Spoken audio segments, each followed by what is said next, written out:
the Golden Fleet that we're building for the United States Navy. As you know, we're desperately in need of ships. Our ships some of them have gotten old and tired and obsolete, and we're going to go the exact opposite direction. We're delighted to be joined by Secretary of War Pete Hegseth, who's doing a fantastic job, and Secretary of the Navy John Phelan. Marco Rubio is here, who gave a great few words toward the end of last week. He spoke for a couple of hours on what a good job we're doing, which is true. As Commander-in-Chief, it's my great honor to announce that I have approved a plan for the Navy to begin the construction of two brand new, very large, largest we've ever built, battleships.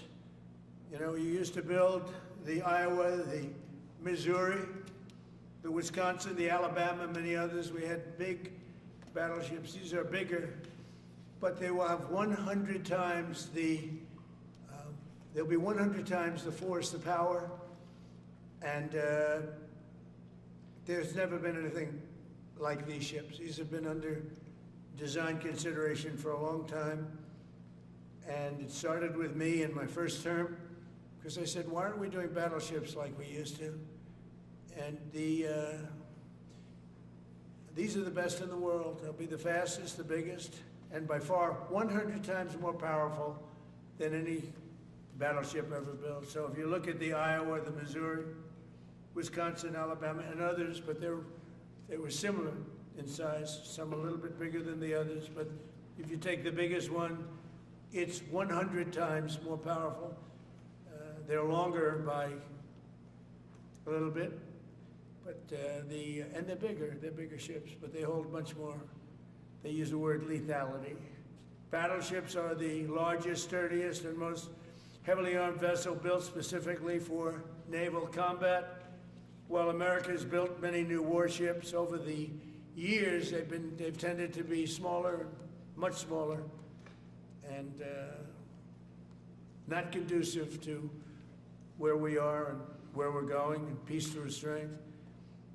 But including, we've been building aircraft carriers. We're going to be upping that also. We're going to be going to a superior aircraft. We have the Ford class. We're going to be upping that to a different class of aircraft carrier.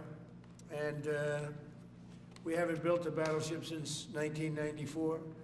These cutting-edge vessels will be some of the most lethal surface warfare ships.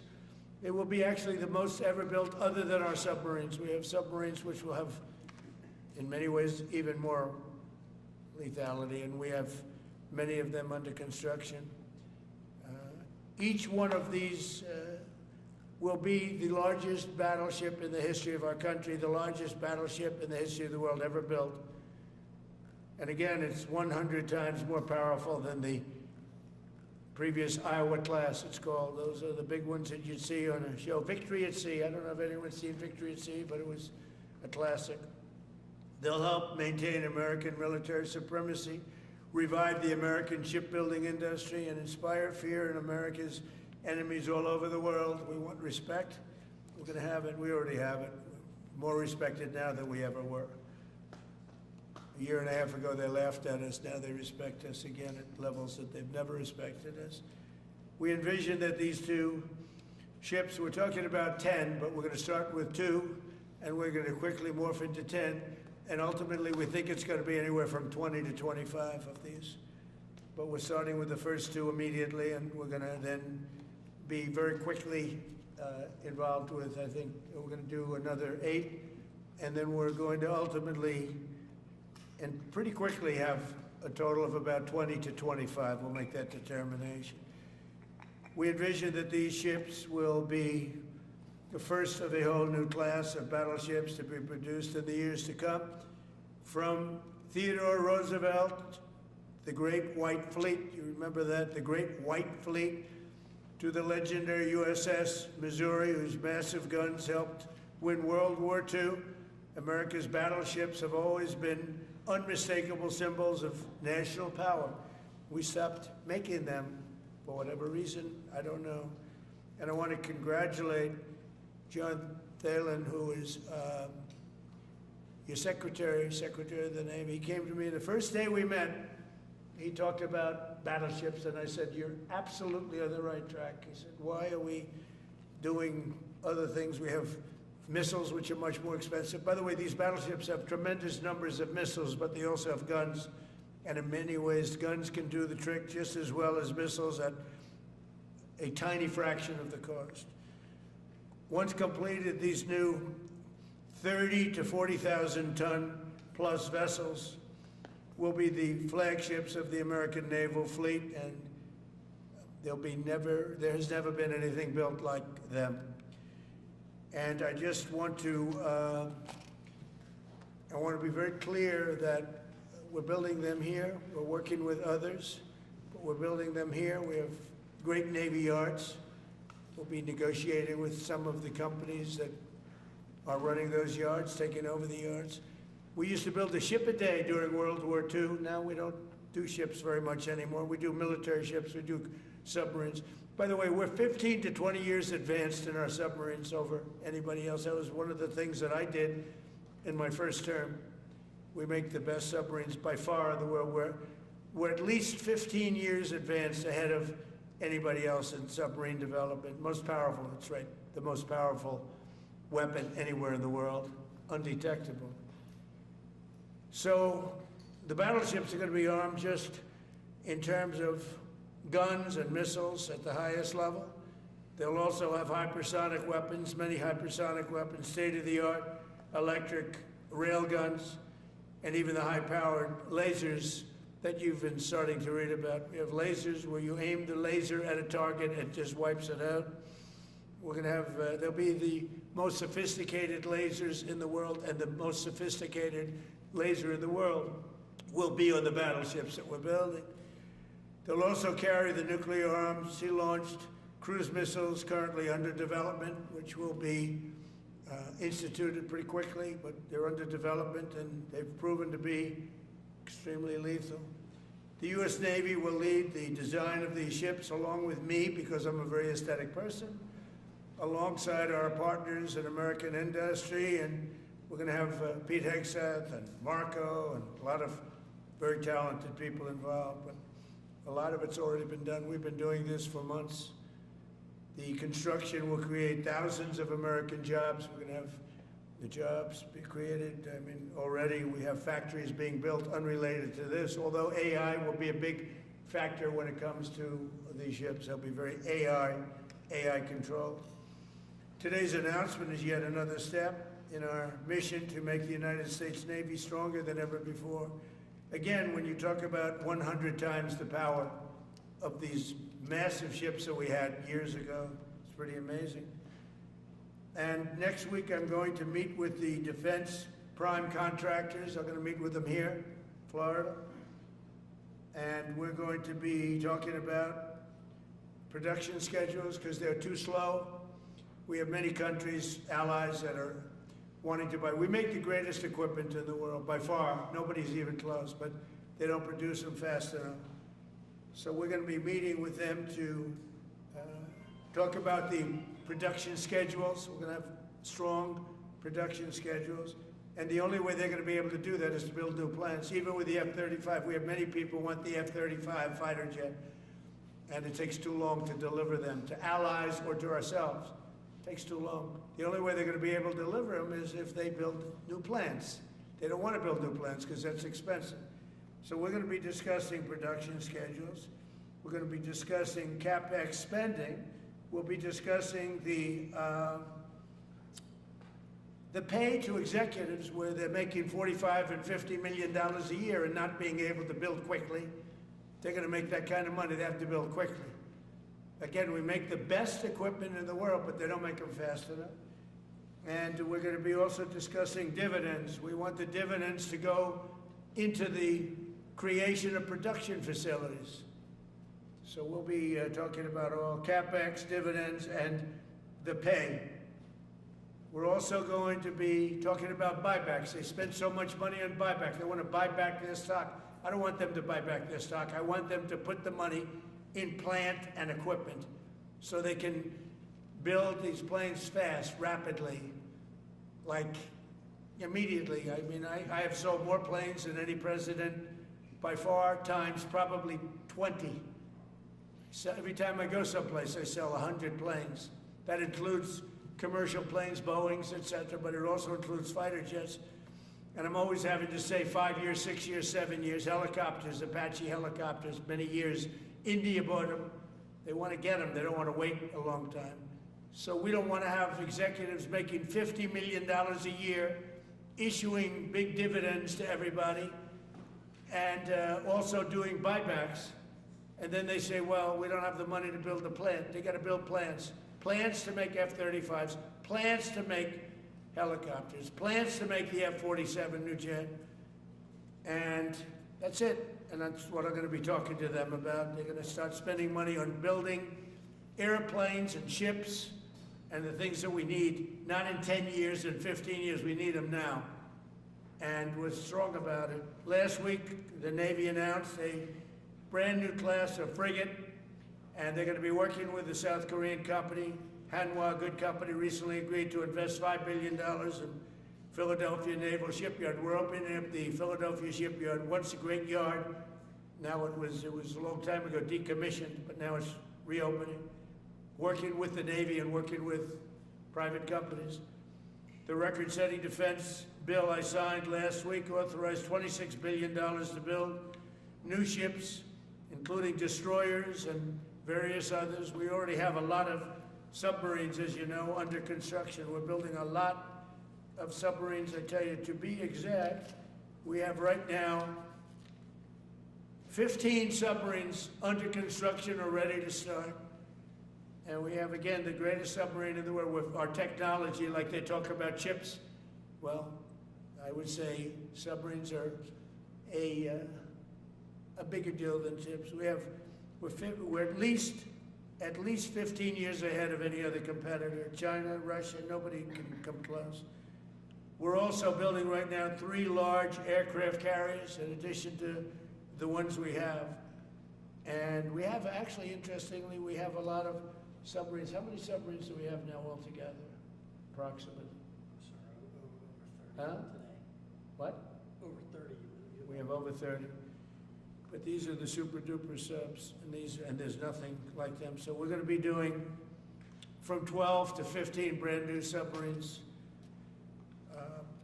We have a couple of other things going on. We'll be building other elements of Navy.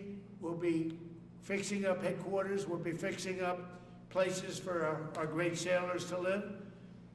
And we're going to be working very hard with companies, but we're also going to be penalizing companies that aren't doing a good job.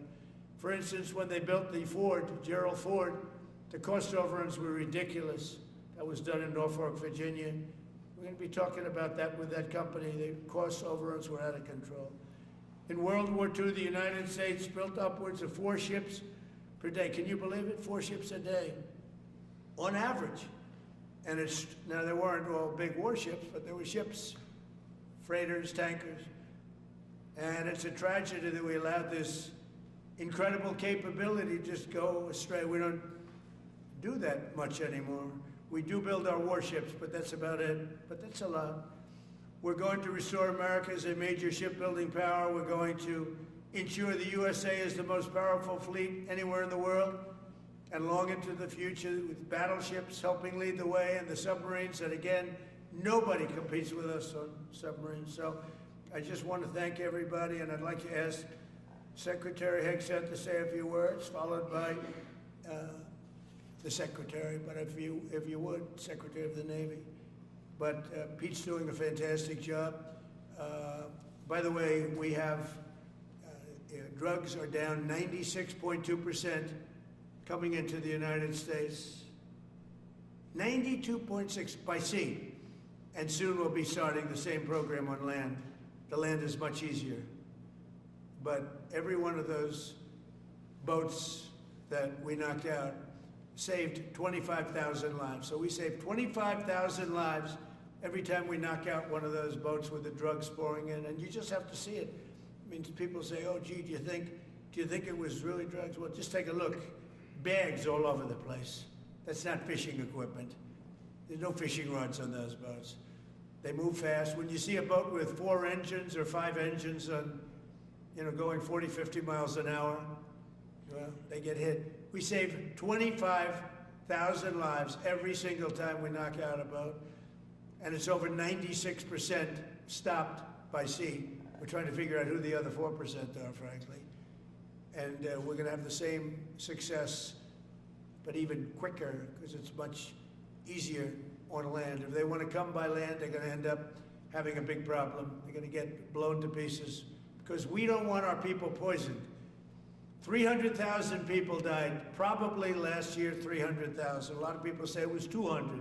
Somebody said last night, it was only 175,000 people. That's like 3 stadiums, big football stadiums filled up with people died. But I think the real number is 300,000. We're not going to have that anymore. So we're doing a great job, and we enjoy doing it. Our border is secure. Our country is strong. Trillions of dollars is coming into our country from other countries and companies. They're building factories and plants, including auto plants, all over the United States of America. Without tariffs, they wouldn't be doing anything, although they were very happy with the November 5th election. But it's only because they want to avoid paying tariffs that they're all coming in. And again, the biggest number was $3 trillion in history. That was China many years ago. Now it's $18 trillion, and that's just in 10 months. We think we could hit $20 trillion. That's investment in the United States, including plant and equipment. So thank you very much, and I'll ask Pete to say a few words, and then John. If you have any questions, we'll take them. Thank you. Thank you, Mr. President. Well, Mr. President, you're exactly right. There are no fishing poles, no fishermen, and no fishing boats. Just drug dealers and narco-terrorists. And with every strike, we're saving American lives. No other president was willing to do real deterrence. That's exactly what's happening. It's an honor to be here, Mr. President, Mr. Secretary, Secretary Rubio, to talk about what peace through strength really looks like. You can talk about it, or you can invest in it, and you can build it. And that's exactly what President Trump is doing. At the Department of War, we're restoring the warrior ethos. In fact, the President mentioned the NDAA. We put into law merit-based. We put into law getting rid of DEI and political correctness. That's now part of how our military operates, and you've seen it in record recruiting in the spirit of the Department of War. We're rebuilding the military. President Trump did it once. He's doing again with historic investments today in shipbuilding, and we're reestablishing deterrence, whether that's at the border, whether it's through Golden Dome, what happened with Midnight Hammer and what Iran found out, those drug boats, and of course the Houthis opening up the shipping lanes. American strength is back on the world stage. And the announcement of the Golden Fleet, anchored by new battleships, the biggest and most lethal ever, accomplishes all 3 of those things and marks a generational commitment to American sea power. Across the entire department, we are developing new operational concepts, deploying cutting-edge technologies, and making major investments, including in our Navy. This is happening in all domains, including space, as the President has talked about before anyone else. So it's the highest of domains and the lowest of domains under sea, and especially today in sea power, that always has to be decisive, has been in the history of America, and will continue to be under the leadership of President Trump. We will make sure that anything that flows from our country and with our allies flows freely and uncontested. New and better ships will provide that deterrent today and for generations to come. This new class, these new investments, will be the types of things that for decades, for centuries, the American people will look back and thank President Trump for having the vision and the willingness to invest right now in capabilities we need today, tomorrow, and long into the future. So, Mr. President, thank you for this investment, and I'll hand it over now to the Navy Secretary. Thank you. Mr. President, Secretary Hegseth, Secretary Rubio, thank you for being here on a very consequential day.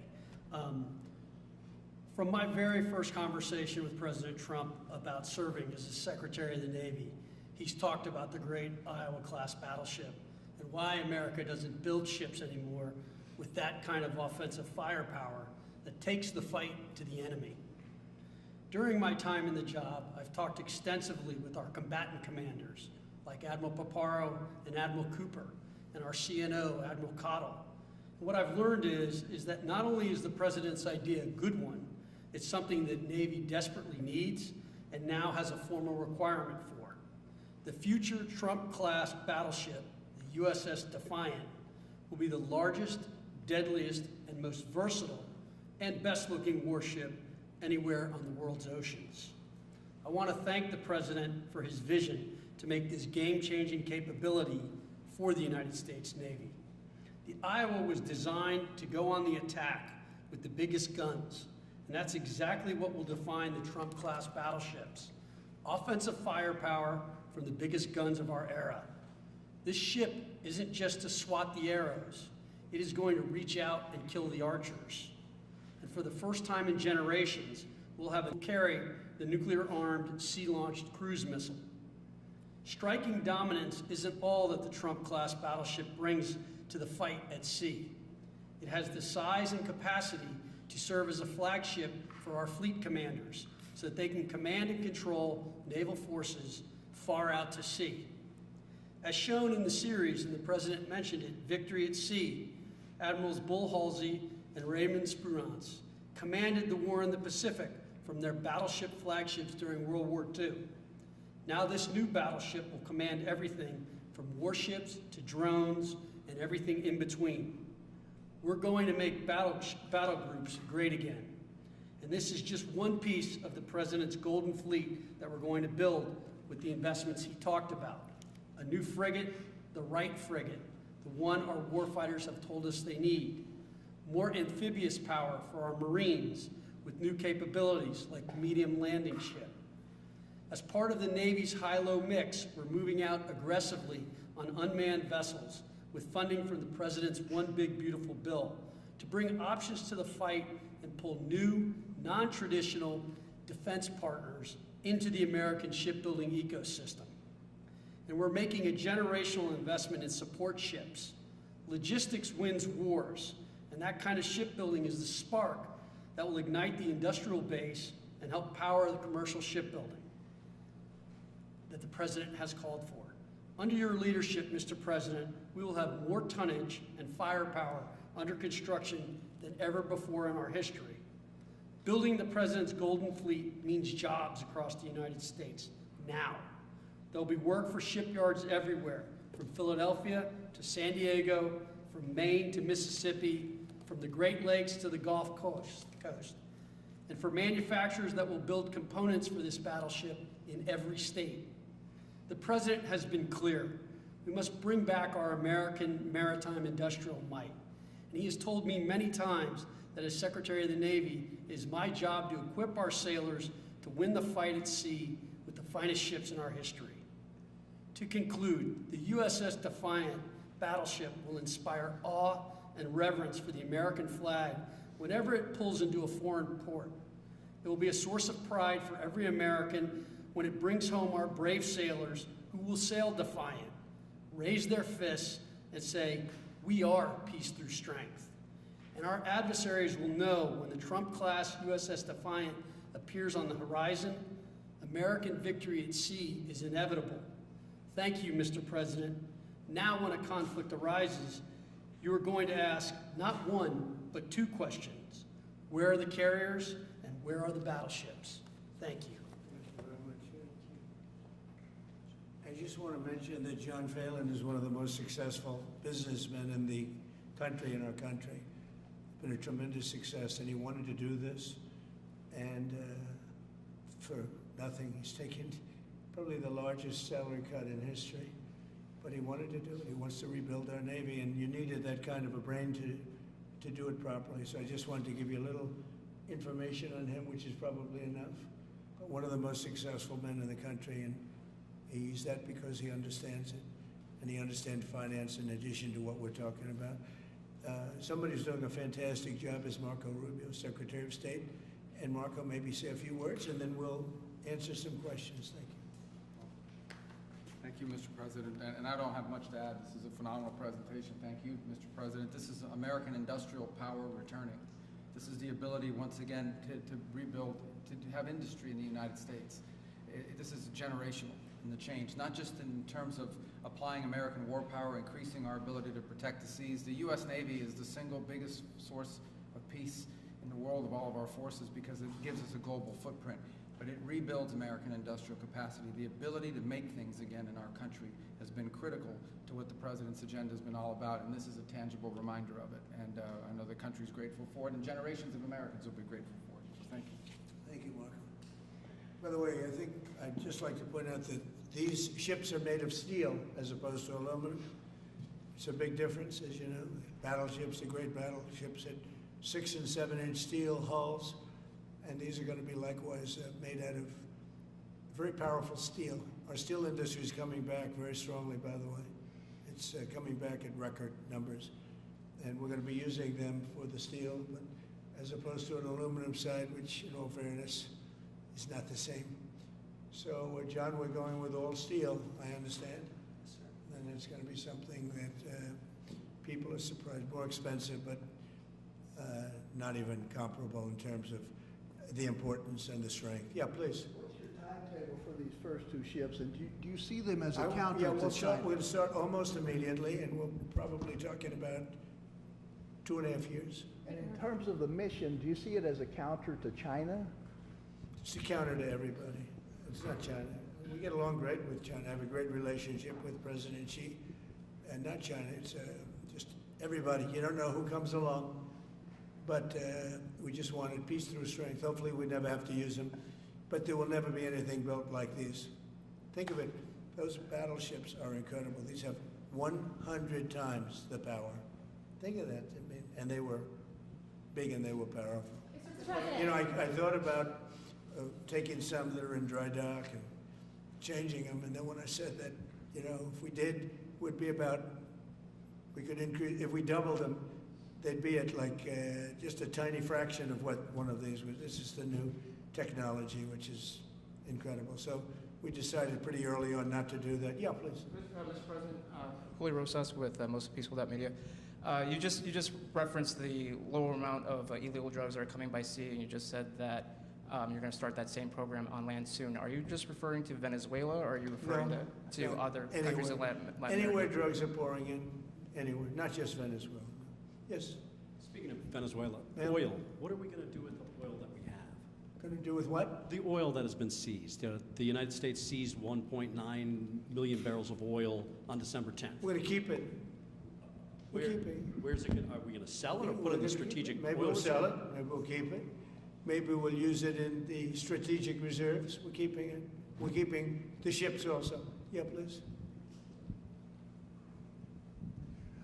About Venezuela, sir, have you spoken to American oil companies that have had their assets seized about what a post-Maduro Yes. Venezuela would mean for them, of what coming I have back and restarting all operations? the big ones, yeah. I have. Yeah, please.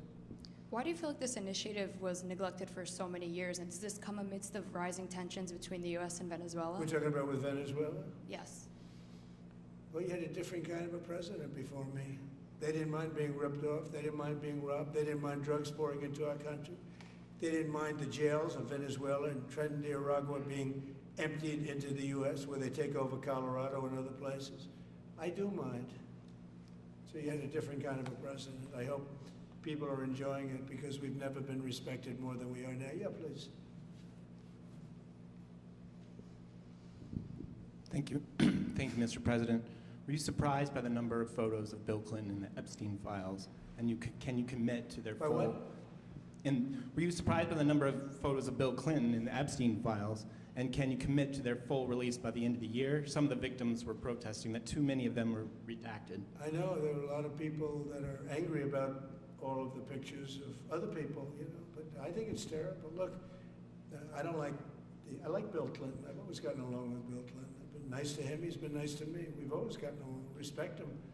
I hate to see photos come out of him, but this is what the Democrats, mostly Democrats, and a couple of bad Republicans are asking for. So they give you their photos of me too. Everybody was friendly with this guy, either friendly or not friendly, but they, you know, he was around. He was all over Palm Beach and other places. The head of Harvard was his best friend, Larry Summers, and Bill Clinton was a friend of his. But everybody was. I actually threw him out of Mar-a-Lago, and as a person who was in Mar-a-Lago, I threw them out. Mar-a-Lago, this is Mar-a-Lago. It's the hottest place I think it's the hottest place in the world, but it's the hottest place in Florida. And everybody would come here, he'd come here. We actually threw them out. But no, I don't like the pictures of Bill Clinton being shown. I don't like the pictures of other people being shown. I think it's a terrible thing.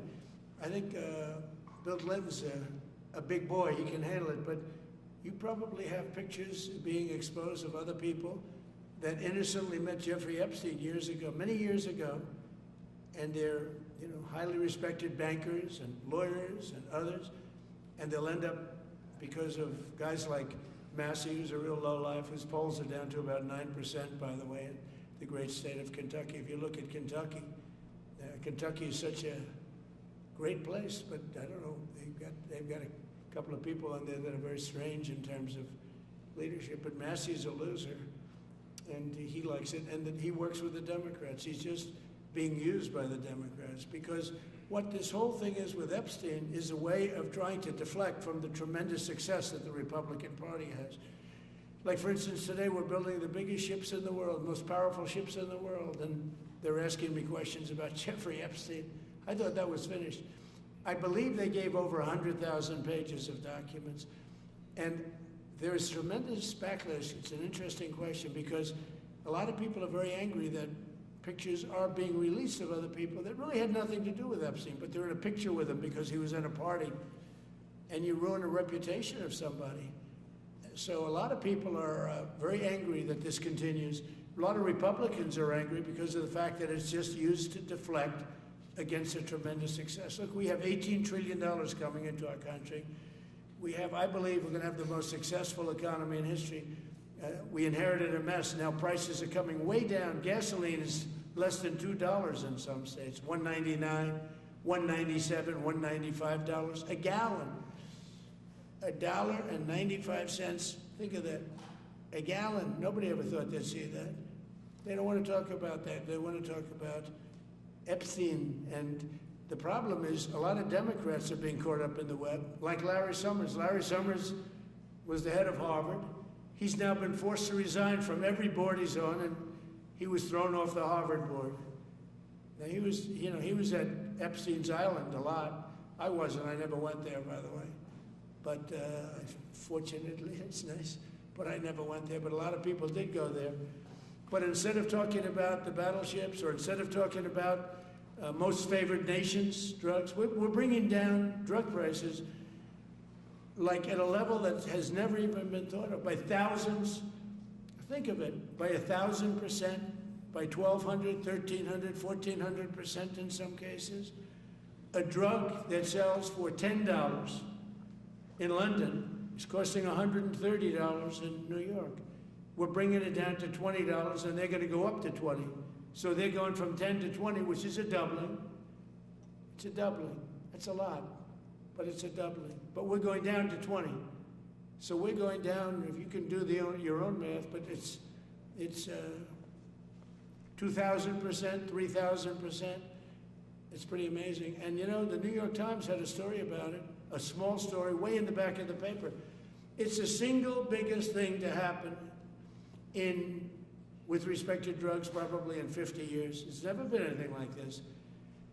In my first term, I was able to get drug prices down 0.25%. It's the first time in 28 years that they went down. 0.25%. I was so proud of myself.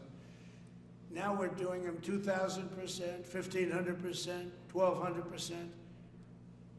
That pill that sold for $130 will now be selling, as an example, for $20, because the rest of the world took advantage of us. Without tariffs, I could have never done it.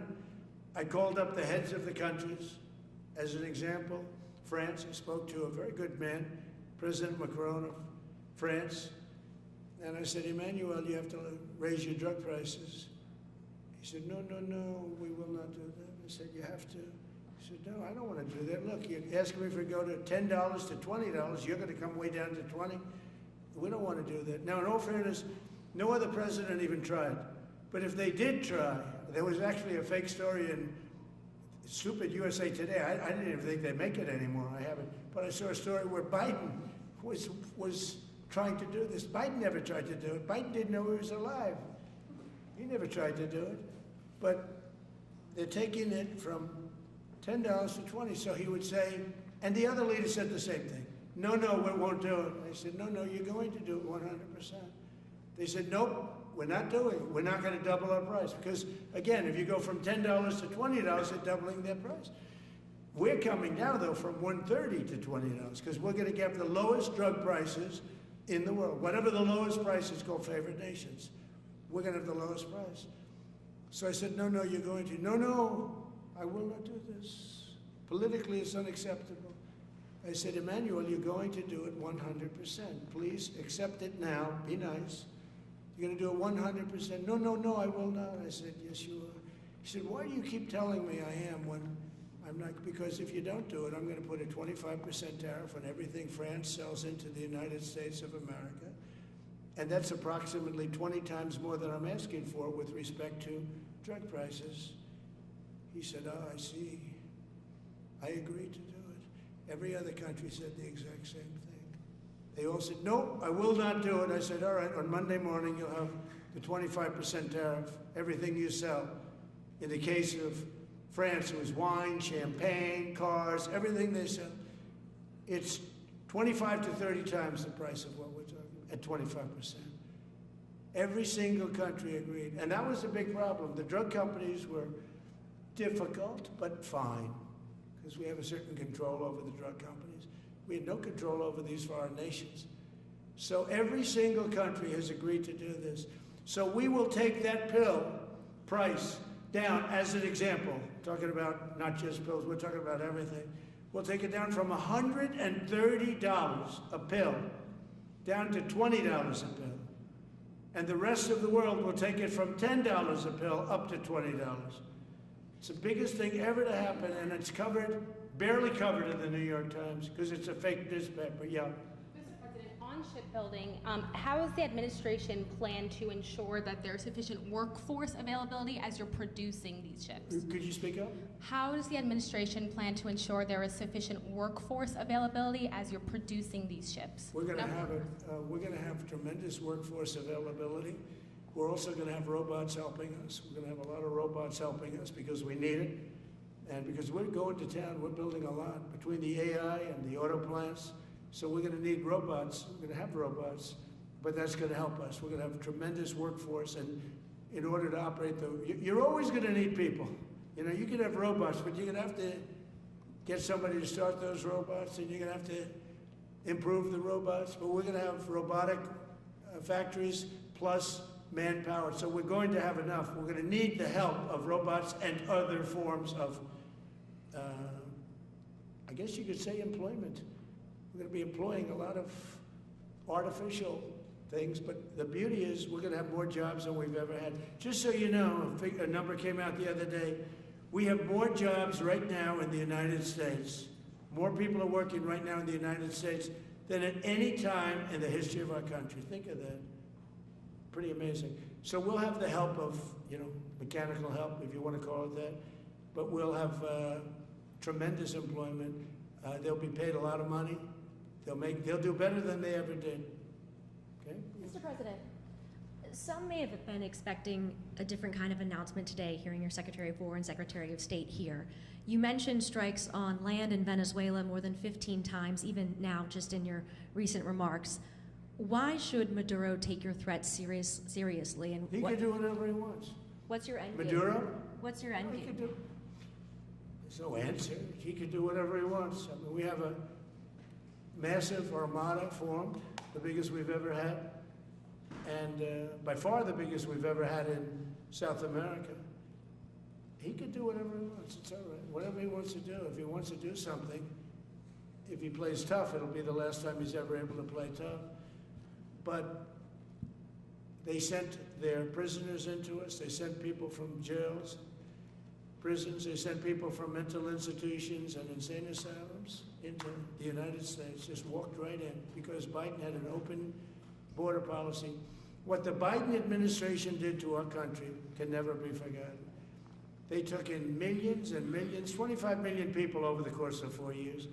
Many of those people were murderers and drug dealers, prisoners, rough prisoners, 11,888 murders, more than half of them killed more than one person. They came into our country. Now, I spoke to Christine Ohm today. I spoke to Tom Holman today. He came down to see me. And we had a great meeting. They've done an amazing job. We're getting them out. We're getting them out very fast. But this should have never happened. But Venezuela was one of the... Venezuela took advantage of the open borders that Biden created more than any other country. Tren de Aragua, we had gangs all over. Look, I mean, you have a very weak governor in Colorado. Look what happened in Colorado, where they would occupy apartment houses. And he didn't want to do anything about it because he was scared. Any other questions? Yeah, go ahead, please. So in response to the United States taking sanctioned oil from Venezuela, Colombian President Gustavo Petro criticized the United States by saying, well, the Southwest is stolen, that it should be returned to Latin America. I just wanted to know what your response to that is. Well, he has to watch because, you know, he's got drug factories. They make cocaine in Colombia. And he's no friend of the United States. He's very bad guy. And he's got to watch his ass because he makes cocaine and they send it into the United States of America from Colombia. We love the Colombian people. I love the Colombian people. They're great people, energetic, smart, great. But their new leader is a troublemaker. And he better watch it. He better close up those cocaine factories. They have at least 3 major cocaine factories. We know where they are. He better close them up fast, yeah. By the way, it's made and sold into the United States. Comes through Mexico. Thank you, sir. You've named Governor Landry to be new special envoy to Greenland. Yeah. How do you, what do you see that role entailing? And is it still your intention that Well, he Greenland called become me, part of and the you know, U.S.? he viewed Louisiana, the Louisiana Purchase. He said, I'm governor of Louisiana. And he said, I would love, I didn't call him, he called me. He's very proactive. He's a great guy. He's a deal guy. He's a deal maker type guy. And we need it for national protection. We need Greenland for national protection. They have a very small population. And I don't know, they say Denmark, but Denmark has spent no money. They have no military protection. If they say that Denmark was there 300 years ago or something with a boat, well, we were there with boats too, I'm sure. So we'll have to work it all out. But he felt very strongly, we need it for we need Greenland for national security. Not for minerals. We have so many sites for minerals and oil and everything. We have more oil than any other country in the world. We need Greenland for national security. And if you take a look at Greenland, you look up and down the coast, you have Russian and Chinese ships all over the place. We need it for national security. We have to have it. And he wanted to lead the charge. So we're making him, Marco, today, a special envoy to Greenland. Greenland's a big deal. Yeah. Mr. President, on Ukraine, can you give an update on the talks that took place this past weekend, and could a trilateral discussion of sort be the next step for Ukrainian, U.S., and Russian So the delegation? talks in Ukraine, Russia are going along. They lost, as you know, 27,000 soldiers last month, mostly soldiers, some people in Kiev, etc., but mostly soldiers. And the talks are going along. And I say that, you know, there's tremendous hatred between these two leaders, between President Putin, President Zelensky, tremendous hatred. And I hope we can get it done. We are talking. Talks are going okay. But, you know, I've solved 8 wars. And Thailand is starting to shape up. You know, they started with Cambodia, they started up again. But I think, Marco, we have that in pretty good shape to have that stopped. So we stopped 8 wars. And I thought this would be in the middle of the pack, but maybe easy, but in the middle of the pack. But there's a lot of hatred between those two people, and when there's hatred, there's, you know. But we stopped one war 38 years, one war 35 years, one war was going on for 32 years. And we stopped, think of it, we stopped a potential nuclear war between Pakistan and India.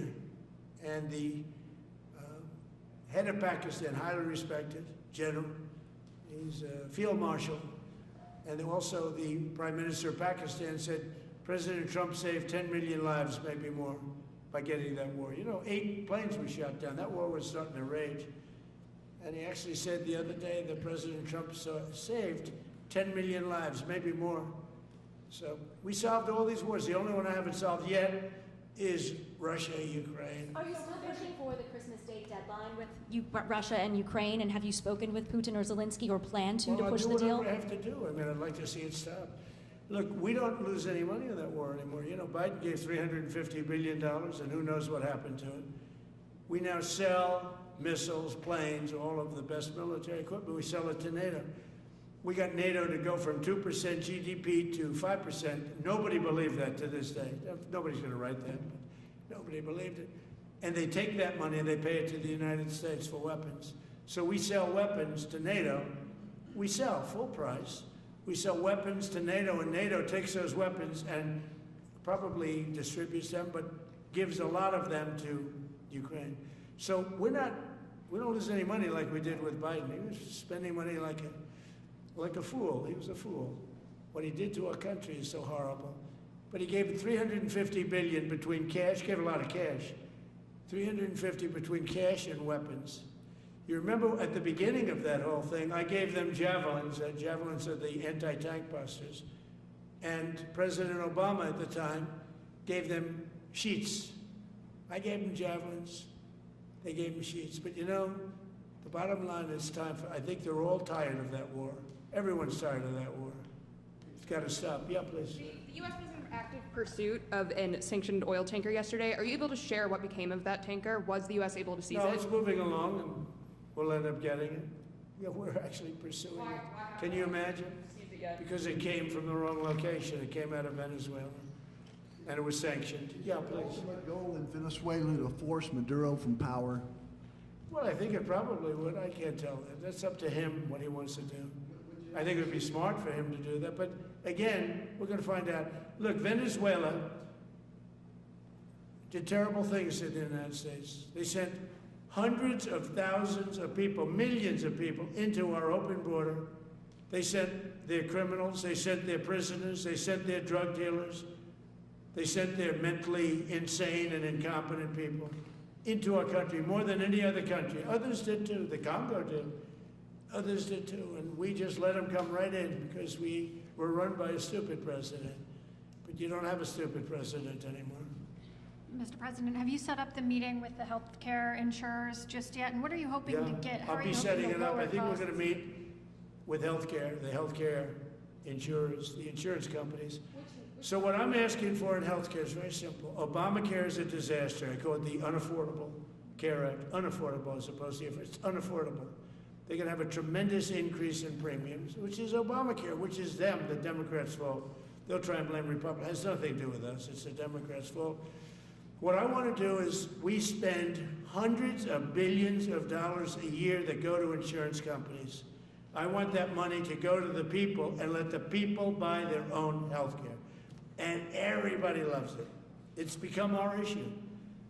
Now, before I do that, I'll meet with the insurance companies, just as I met with the drug companies. As you know, we're meeting with 4 other drug companies, Johnson & Johnson. But they've all agreed. We're meeting with them this week. It's coming up. It'll be a similar meeting. They've all agreed. But nobody would have thought the drug companies were going to do what they did, where they're giving away free drugs. And they've been so great, okay? And we have most favored nations. Nobody thought that was possible. I don't think any other president ever tried to get it because they never thought they could. But with respect to the insurance companies, I want to meet. There's essentially 14 of them, 10 big, but there's a total of 14 pretty much, pretty big. And I want to meet with them, and I want to say, I want you to cut your rates way down, way, way down. And maybe if they do that, we'll be able to not cut them out. We'll be able to continue to deal with them, which is probably a little easier process. I think the best process is pay the money directly to the people, let them buy their own health care. But I'm going to meet with them the first week back. I do it now, but they're trying to come up with a schedule. They want to meet badly.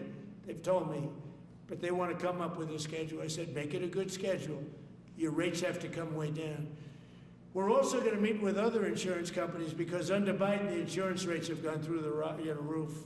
Auto insurance, home insurance. I mean, insurance companies are making far more than they're entitled to make. So we're going to be doing that. But just in the meantime, we'll be meeting with the insurance companies in the first week, the first few days back in Washington, because they're trying to come up with a proposal that will satisfy me. Thank you very much, everybody. Appreciate it. I hope you're going to enjoy the battleships. They're going to be beautiful. Thank you. And have a great Christmas if I don't speak to you. Thank you very much. Thank you very much.